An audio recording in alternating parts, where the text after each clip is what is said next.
नमस्कार दोस्तों, हमारी आज की कहानी का नाम है थप्पड़। शालिनी, अरे ओ शालिनी, चाय लाओ तो जरा। विकास चिल्लाया। अभी लाई जी। शालिनी बोली। ओहो, कितना चाय पत्ती डाला है। तुमको सिर्फ बर्बादी आती है। मायके से लाई हो क्या? जाकर कमाओ, फिर पता चलेगा आटे दाल का भाव। विकास झिड़का। ओहो, हाथ ही तो हैं। कितना गुस्साते हो। कम ज़्यादा हो जाता है। इंसान ही तो हूँ। शालिनी बोली। शालिनी का कोमल मन विकास के प्यार के अंतर और विकास के मन में उसके प्रति आने वाले बदलाव को समझ नहीं पा रहा था। क्या आके खड़ी हो गई, जैसे सब समझ जाओगी। माँ बाप ने पढ़ाया भी तो नहीं है तुम्हें। विकास अपने ऑफिस के लैपटॉप में देखता हुआ बोला। अरे पढ़ी नहीं हूँ, पर सब समझती हूँ। और अपना चेहरा पोछो, इतना पसीना हुआ है। शालिनी कहते हुए आंचल से पसीना पोंछती है विकास का। ऐसा लगता था जैसे विकास अपने ऑफिस की सारी भड़ास शालिनी पर निकालता था। मेरे कपड़े भी निकालो, पार्टी में जाना है। विकास चिल्लाया। मैं भी चलूं जी? रितिका ने मुझे भी बुलाया है। शालिनी ने पूछा। तुम्हें ले जाकर मुझे अपना मजाक उड़वाना है क्या? शकल देखी है, लगता है अभी 4 बच्चों की माँ बन गई हो। और रहने का ढंग तो जैसे माँ बाप ने सिखाया ही न हो। विकास मुँह ऐंठता हुआ बोला। आप सब बात में मेरे माँ पापा पर क्यों ले आते हो? पहली बार शालिनी विद्रोही लहजे में बोली। तो क्या करूं? शुक्र करो मैंने शादी कर ली, वरना ऐसे ही रह जाती उम्र भर। विकास बोला। किसी की लड़की बैठी नहीं रहती, सबकी जोड़ी ऊपर से बन के आती है। शालिनी बुरे लगने वाले लहजे में बोली। हाँ तो इतना आराम कहाँ मिलता, सारे दिन बैठ के खाती हो और मैं कमाता हूँ। विकास बोला। शालिनी ने बात ना बढ़ाने और चुप रहने में ही भलाई समझी। विकास के जाने के बाद शालिनी सोचने लगी, क्या ये वो ही विकास है जो कभी उसके तारीफों के कसीदे पढ़ता था? क्या सारी शादीशुदा महिलाओं को रोज बेइज्जत होकर जीना पड़ता है? क्या औरत का कोई अस्तित्व नहीं होता? जिंदगी में पहली बार उसे लगा, वो पढ़ी क्यों नहीं, जो अपने माँ पापा के रहते उसे कभी नहीं लगा था। अचानक एक दिन विकास पीकर आया और शालिनी से उलझ गया।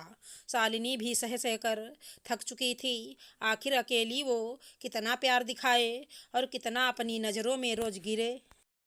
बाता बाती बढ़ी और अचानक हाल गूंज उठा, एक थप्पड़ से। ये आवाज़ जो चार दीवारी में रह गया, पर इसने शालिनी को बहुत गहरा जख्म दिया अंदर तक। अगले दिन विकास उठा और चिल्लाया। शालिनी चाय ला, एक कप। उधर से कोई आवाज़ ना आई। उठकर देखा तो शालिनी घर छोड़कर जा चुकी थी। घर में भाभी का राज है। कितने दिन मायके रहेगी, फिर एक दिन यहीं आएगी। विकास खुद में ऐठा। चाय बनाने गया पहली बार खुद से। ये क्या, चाय पत्ती ज़्यादा गिर गई। उसको शालिनी की बातें जेहन में घूम गईं। कैसे वो शालिनी को ताने देता था चाय पत्ती के लिए। विकास को खाना बनाने कुछ आता नहीं था, ना घर संभालने। थककर एक बुजुर्ग अम्मा को रखा। ये क्या अम्मा, सब्जी में तेल बहुत है और चावल में कंकड़ पड़े हैं। विकास बोला। अब जो बना रही हूँ वो खा लो बेटा। बीबी थोड़े हूँ जो पकवान खिलाऊं। बुढ़िया झिड़की। विकास को फिर याद आया कैसे एक कंकड़ निकलने से उसने सारा चावल फेंक दिया था सिंक में और चिल्लाया था शालिनी पर। एक दिन लैपटॉप पर काम करते वक्त पसीना होता है तो विकास के मुंह से अनायास ही निकल जाता है।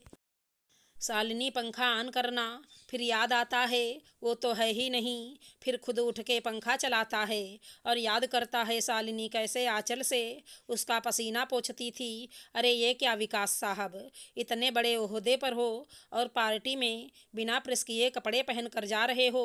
बुढ़ी अम्मा बोली। क्या करूं अम्मा, धोबी को कपड़े देने में लेट हो गए थे, वक्त पर मिला ही नहीं। विकास ने कहा। विकास रूम में जाकर शालिनी को याद करके रोने लगता है।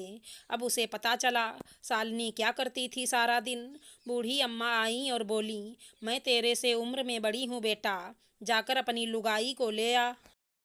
पति पत्नी में लड़ाइयाँ तो होते रहती हैं, पर विकास अम्मा को कैसे समझाए कि उसने शालिनी पर हाथ उठा दिया था और जानवरों सा व्यवहार किया था। आखिर एक दिन विकास ने मैसेज किया शालिनी को कि वापस आ जाओ। कुछ दिनों बाद उधर से जवाब आया।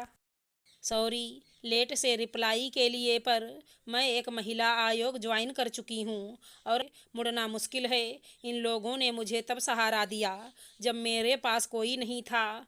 मैं इनको धोखा नहीं दे सकती, वरना तुम्हारे और मेरे में अंतर क्या बचेगा। आशा करती हूँ हमारी कहानी अच्छी लगी होगी। धन्यवाद दोस्तों।